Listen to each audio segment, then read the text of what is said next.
Well, following studies and reports from the ground, the World Health Organization claimed that rates of stillbirths and congenital defects across Iraq are consistent with or even lower than international estimates. Nevertheless, other studies have linked serious health issues to the use of depleted uranium weapons in both the 1991 and 2003 wars.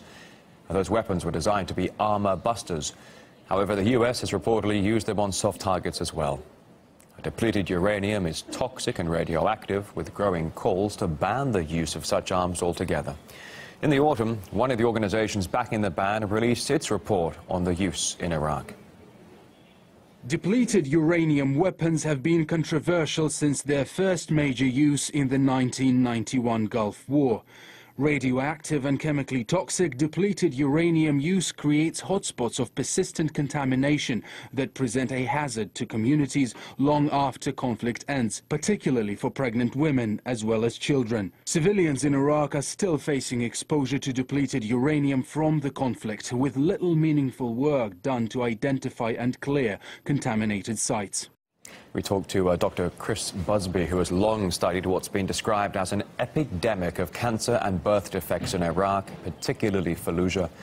He's behind a major report on the issue and says the situation on the ground there remains drastic even years after the war ended.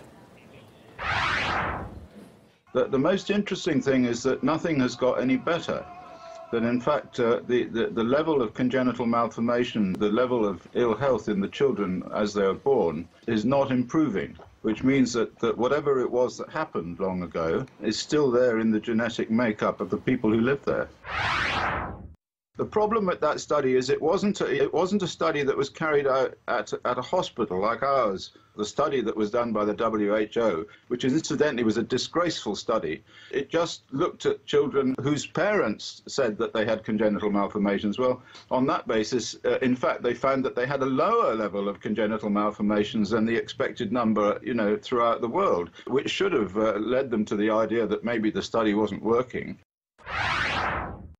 We know it was exposure to uranium because we measured the uranium in one study. We spent a lot of money looking at the uranium levels in the hair of the parents of the children with congenital malformations. So there's no doubt about it being uranium.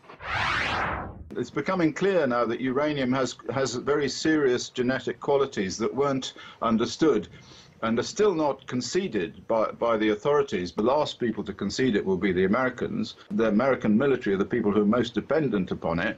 They don't want to get rid of this magical weapon, and they're fighting tooth and nail, including scientifically, to try and show that there isn't this serious problem that there quite obviously is.